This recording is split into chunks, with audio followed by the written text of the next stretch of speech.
오늘 성경 말씀이 속해져 있는 열왕기상 17장 말씀 전체를 보면 이해할 수 없는 내용이 너무 많습니다. 상식적으로 도저히 말이 되지 않는, 납득이 가지 않는 그런 내용이 너무 많아요. 성경 말씀이 아니면 도저히 받아들일 수 없는, 믿을 수 없는 그런 내용들로 가득 차 있습니다. 예전에 그 외 영화에 납득이 안 된다, 납득이 안 돼 그랬잖아요. 그렇죠? 다시는 안 하겠습니다. 정말 이 말씀 보면 납득이 안 돼요. 성경 말씀이니까 이렇게 보면 이해는 되는데, 만약 나 자신에게 하나님께서 이렇게 말씀하시면 우리는 받아들일 수가 없을 것 같습니다. 성경 말씀이라 생각하지 말고 내 삶의 현장에 일어나는 일이라 생각하고 여러분 스스로에게 한번 질문을 해보시기를 바랍니다. 나는 이 말에 순종하겠는지. 자, 첫 번째, 하나님께서 엘리야에게 이렇게 명령하십니다. 저를 보세요. 수년 동안 내가 이 땅에 비를 내리지 않겠다. 너는 그릿 시냇가에 숨어서 그 시냇물을 마시라. 여러분, 우리나라에도 1년만 비가 안 오면 강물이 없습니다. 그런데 유대 사막 지역에 1년 동안 비가 안 내린다? 강물을 마신다? 뻥이죠. 그러니까 이해할 수 없는 내용이에요. 수년 동안 비를 내리지 않을 것인데 시냇가에 가서 물을 마셔라? 말이 안 되는, 용납할 수 없는 이야기죠. 또 이렇게 말씀하십니다. 농사를 지어라. 아니면 돈을 많이 줄 테니까 물건을 사 먹어라. 이렇게 말하지 않고 내가 까마귀를 통해서 너에게 먹을 것을 주겠다. 여러분, 세대가리가 뭘 갖다 줄까요? 정말 지혜가 없는 사람을 세대가리라 그러잖아요. 그죠? 까마귀가 뭘 갖다 줄까요? 정주영 장로님, 오늘 황령산 위에 올라가시면 까마귀가 먹을 걸 갖다 줄 겁니다. 제가 만약 이렇게 말하면 우리 목사님 드디어 돌았구나. 여러분 생각해 보세요. 까마귀가 우리한테 뭘 갖다 줄까요? 그런데 하나님께서 지금 엘리야에게 뭐라고 말씀하시느냐? 까마귀가 먹을 것을 갖다 줄 것이다. 이해가 안 돼요. 상식적으로 말이 안 되는 겁니다. 1년이 지나고 난 뒤에 하나님께서 엘리야에게 다시 말씀하십니다. 너는 거릿 시냇가를 떠나서 시돈 땅 사르밧으로 가라. 탈진해 있습니다. 1년 동안 여러분 까마귀가 갖다 주는 거 먹었으면 얼마나 잘 먹었을까요? 아마 별로 잘 먹지 못했을 겁니다. 그런데 하나님께서 무려 130km나 떨어져 있는 곳에 가라고 얘기합니다. 옆집으로 가라 그러면 가겠는데 130km나 떨어져 있습니다. 그릿 시냇가에서 시돈 땅 사르밧까지 가면 무려 하루에 30km를 걸어도 5일을 가야 합니다. 이 시돈 땅은 어떤 곳이냐 하면 바알 우상을 섬기는 곳입니다. 이세벨이 통치하는 나라예요. 아니 왜 가라 그래도 하필 이런 곳에 가라 그럴까요? 하나님, 그냥 옆집에 배봉룡 집사님 아파트로 가면 안 될까요? 이게 쉽지. 여러분, 이세벨이 다스리는 바알 우상을 섬기는 시돈 땅 사르밧으로 가라? 순종할 수가 없습니다. 그 다음에 네 번째로 혈기가 왕성한 청년 엘리야에게 하필이면 우리 집에 가라 그러지 않고 과부집으로 가라 그래요. 2년 반 동안 과부집에 가서 지내야 합니다. 이 과부가 부자냐? 부자가 아니에요. 아주 가난합니다. 아니 하나님께서 1년 동안 그릿 시냇가에서 고생한 엘리야를 살게 해 주시려고 보내시려면 옆집에 있는 부잣집에 가는 게 훨씬 낫잖아요. 그런데 130km를 걸어서 그것도 가난한 과부의 집에 가서 2년 반 동안 살아라 그러니까 이게 엘리야 입장에서 이해가 되느냐 말이에요.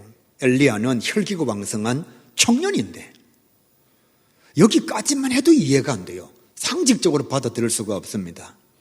그런데 엘리야가 이 가난한 과부의 집에 도착해서 뭐라고 얘기하느냐 하면 떡과 물을 내게로 좀 가져오라.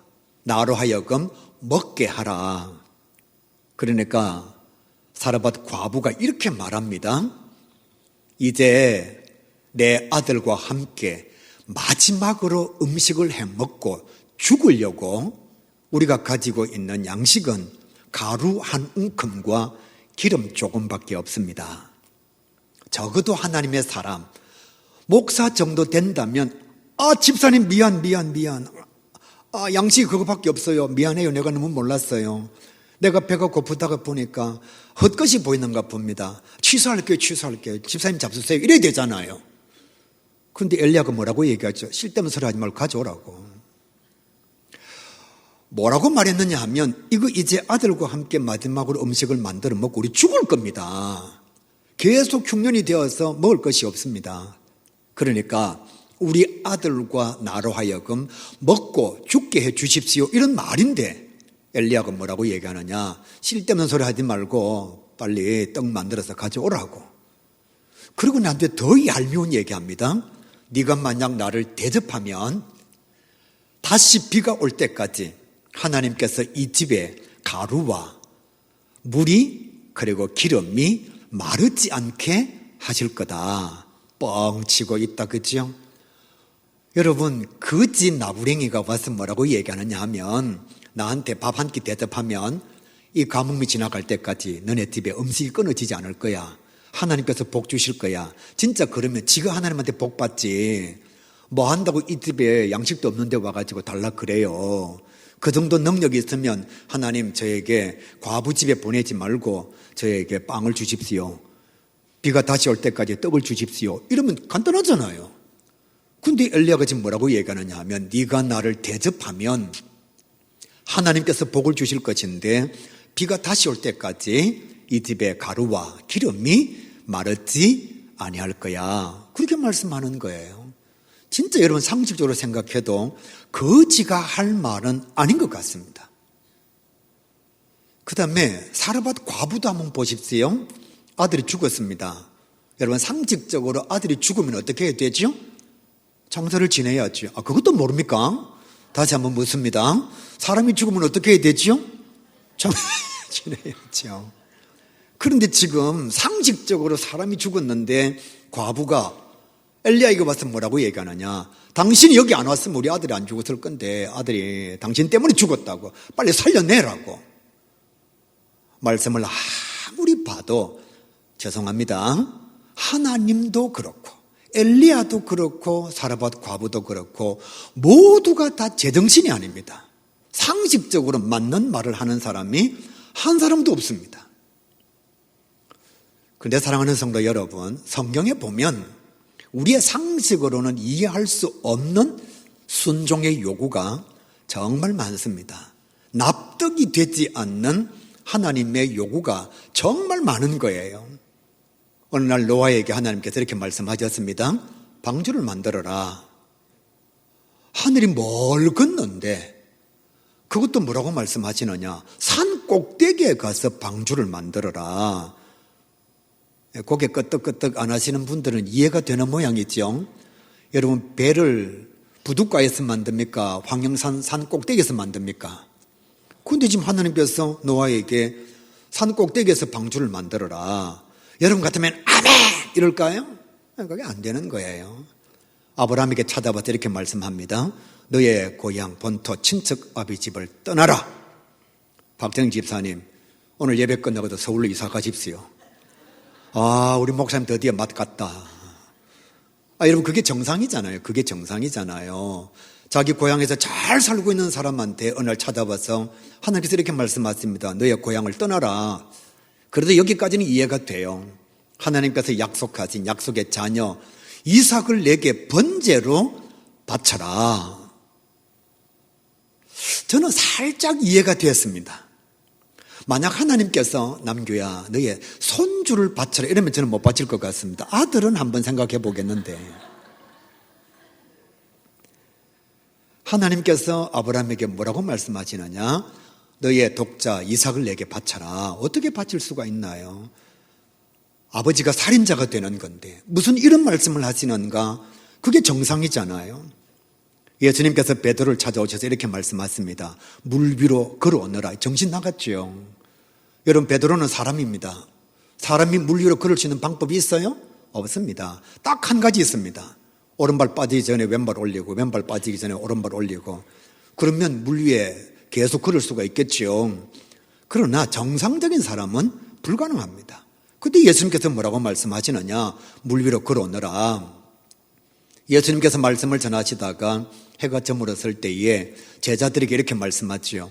5,000명에게 먹을 양식을 너희들이 주라. 요즘 같은 계명천지 시대에도 여러분, 예약하지 않으면 도시락 5,000개 준비 못합니다. 그러니까 도시락을 하기 위해서 준비된 공장도 여러분 하루 전이나 이틀 전에 말하지 않으면 도시락 5,000개가 준비가 안 돼요. 근데 예수님께서 가만히 계시다가 해가 저물었을 때에 제자들을 불러놓고 이렇게 말씀하십니다. 이 5,000명에게 먹을 양식을 너희들이 주라. 정말 제정신 아니죠. 이건 상식적으로 불가능한 거지요. 죽은 지 나흘이 되었습니다. 예수님께서는 나사로의 무덤 앞에 와서 사람들에게 이렇게 말하지요. 무덤의 돌문을 치워라. 사람들이 이렇게 말합니다. 냄새 납니다. 치워라. 여러분, 이게 말이 되는 얘기인가요? 이미 나사로가 죽은 지 나흘이 되었습니다. 근데 예수님께서 뭐라고 말씀하시느냐? 무덤의 돌문을 치워라. 그러면서 이렇게 말씀하죠. 믿으면 영광을 보리라. 죽은 지 나흘이 되었는데 예수님께서 죽은 소녀의 집에 들어가서, 잘 들으시기를 바랍니다. 잠을 자고 있는 소녀가 아니에요. 죽은 소녀입니다. 제가 상식적인 퀴즈 하나 내볼게요. 죽은 사람이 우리말이 들릴까요? 안 들릴까요? 안 들립니다. 그런데 예수님께서 죽은 소녀에게 뭐라고 얘기하죠? 달리다굼. 이게 무슨 뜻이냐? 소녀야, 일어나라. 정말로 여러분, 이해를 하려고 해도 이해가 안 돼요. 잠자고 있거나 살짝 정신이 나간 사람한테는 야, 일어나! 일어나! 이렇게 가면 일어날 수 있을지도 모르겠어요. 죽은 사람한테 소녀야, 일어나라. 이게 과학적으로, 이치적으로, 도리적으로 맞는 말이에요. 예수님은 그런 것이 아니라 예수님을 닮은 베드로도 똑같습니다.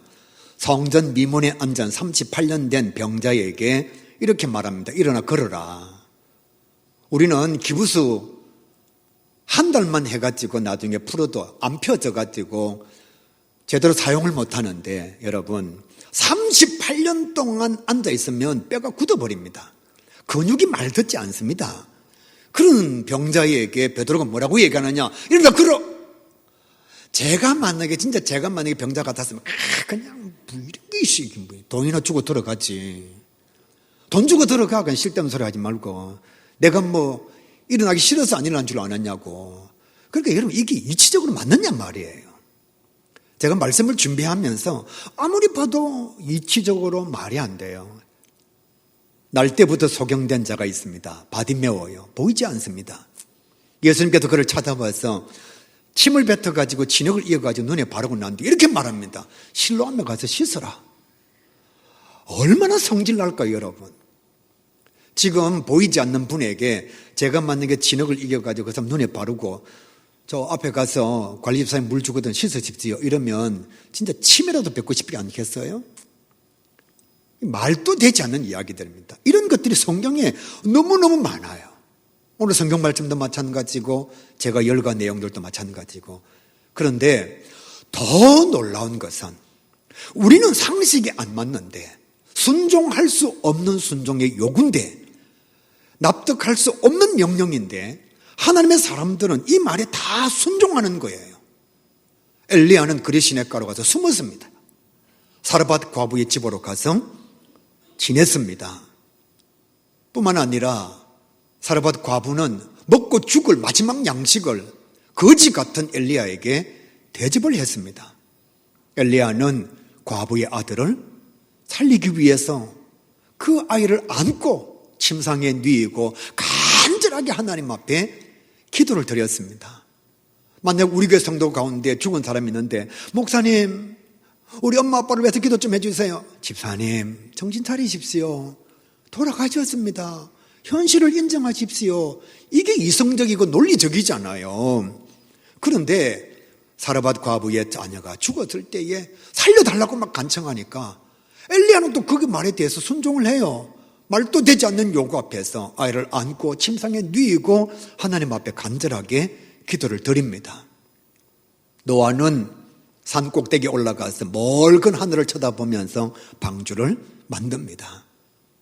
하나님의 사람 아브라함은 고향을 떠났고요, 이삭을 번제물로 바쳤습니다. 베드로는 자기 자신이 사람인 줄 알면서도 물 위로 뛰어내렸습니다. 제자들은 도저히 불가능한데 예수님께 5병 이어 보리떡 5개 물고기 2마리를 가지고 와서 예수님에게 드렸습니다. 5,000명에게 먹을 양식을 준비하라고 말씀하시는 예수님 앞에 안 됩니다, 불가능합니다가 아니라 예수님 이것 있습니다, 순종하는 거예요. 사람들이 나와서 나사로의 무덤에 돌문을 치웠습니다. 냄새가 납니다. 그래 놓고서도 예수님께서 믿음의 영광을 보리라. 그럴 때 그들은 순종하며 나아가서 상식적으로 맞지 않고 과학적으로 맞지 않고 경험적으로 맞지 않고 이치적으로 맞지 않는 이미 냄새가 나는 그 무덤의 돌문을 치우고 있습니다. 소경 바디메오는 예수님께서 실로암에 가서 씻으라 그러니까 그냥 걸어가요. 실없는 짓 하지 말라고 얘기하지 않고, 내가 한두 번 속았느냐 그렇게 말하지 않고, 말도 안 되는 순종의 요구, 그거 앞에서 하나님의 사람들은 우리가 볼 때는 상식에도 맞지 않아요. 과학적으로도 용납이 안 돼요. 제가 처음에 말씀드렸잖아요. 도저히 납득이 되지 않습니다. 그런데도 순종을 하는 거예요. 여기까지는 성경 말씀이 이해가 되지 않습니다. 솔직하게 우리가 그냥 일반 사람의 시선으로 이 성경 말씀 바라보면 다 또라이예요. 다 제정신 아닙니다. 이게 정상적인 사람이에요. 사람이 죽었는데 그 사람을 안고 침상에 누이고 살려달라고 기도한다? 맛이 간 거죠. 그런데 여러분, 성경은 여기서 끝나지 않고 더 놀라운 것을 우리에게 말씀해 주시는데, 순종할 수 없는 순종의 요구 앞에 순종할 때에 기적과 축복의 역사가 일어났습니다. 엘리야는 3년 반 동안 죽지 않고 사명을 감당했습니다. 과부의 아들은 다시 살아났고요, 죽었는데 살아났어요. 그 집안에는 3년 반 동안 가루도 떨어지지 않고 기름도 떨어지지 않았습니다. 노아는 가족 전체를 인류가 멸망하는데 살릴 수가 있었습니다. 아브라함은 믿음의 조상이 되었고, 이스라엘은 번성한, 하나님의 약속처럼 하늘의 별과 같이 바다의 모래알같이 번성한 민족이 되었습니다. 사람인 베드로는 물 위를 걸었다니까요. 박남규의 이야기가 아니고 성경 말씀이에요.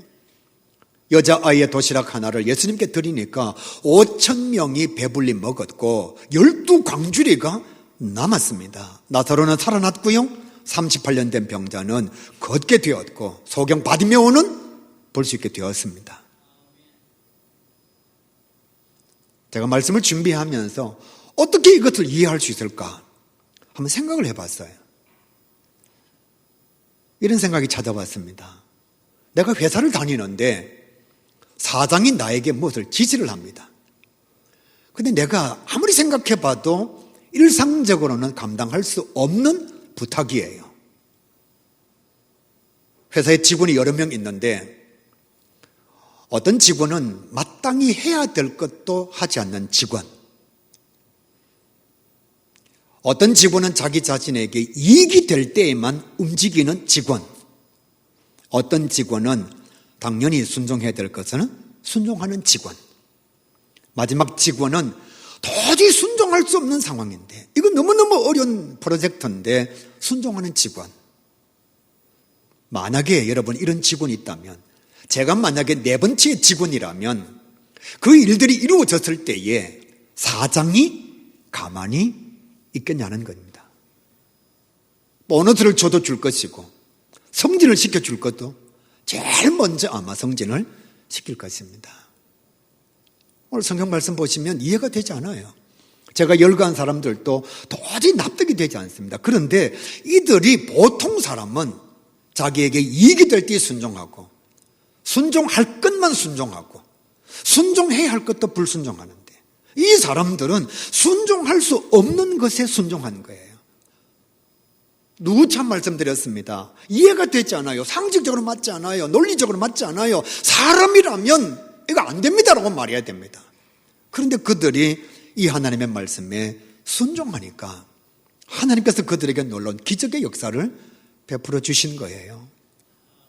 오늘 성경 말씀 24절에 보면 이렇게 말씀하고 있습니다.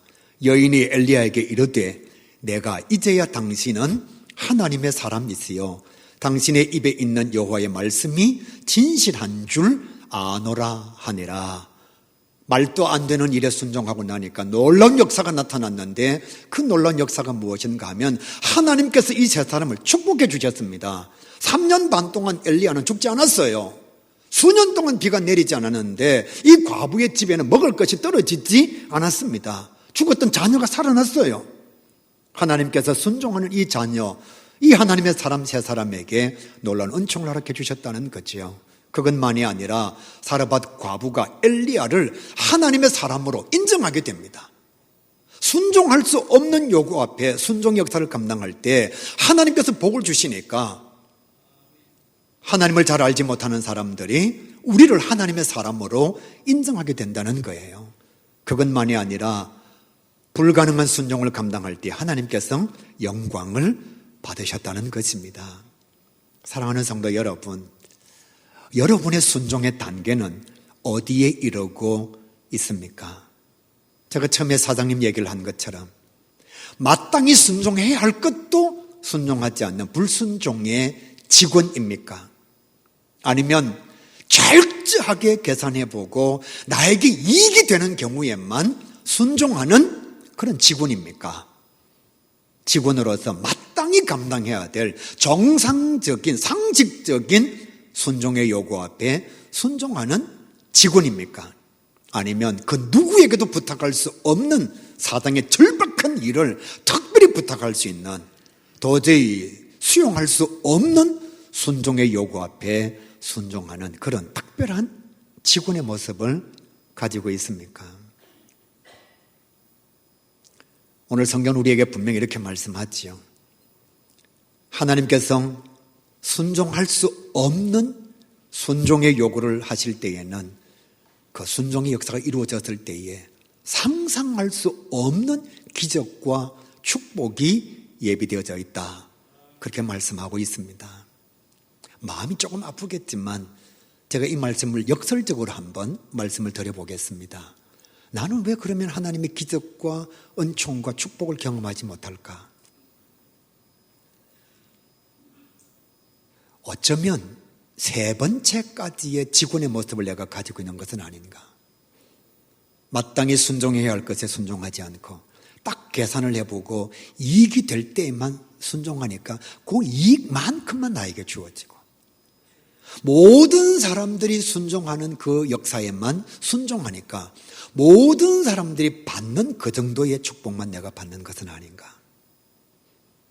아무도 감당할 수 없는 그 일을 내가 감당하면 하나님께서 나에게 기적과 은총과 축복의 역사를 베풀어 주실 것이 아닌가? 그렇게 역설적으로 질문을 할 수가 있다는 거지요. 한 대학의 교수님이 학생들에게 아주 어려운 숙제를 내주었습니다. 상식적이지 않는 숙제, 정말 어려운 숙제. 한 클래스의 학생이 40명인데 숙제가 너무 어려워서 39명은 숙제를 해오지 않았습니다. 딱 한 명만 숙제를 해왔습니다. 여러분이 교수님 같으면 그 학생을 어떻게 할까요? 대답은 집에 가셔서 부부끼리 한번 해보시길 바랍니다. 아무도 숙제를 해오지 않았는데 딱 한 명만 숙제를 해봤어요. 여러분이 숙제를 내어준 교수라면 그 학생을 어떻게 대우하고 어떻게 평가하겠느냐는 말입니다.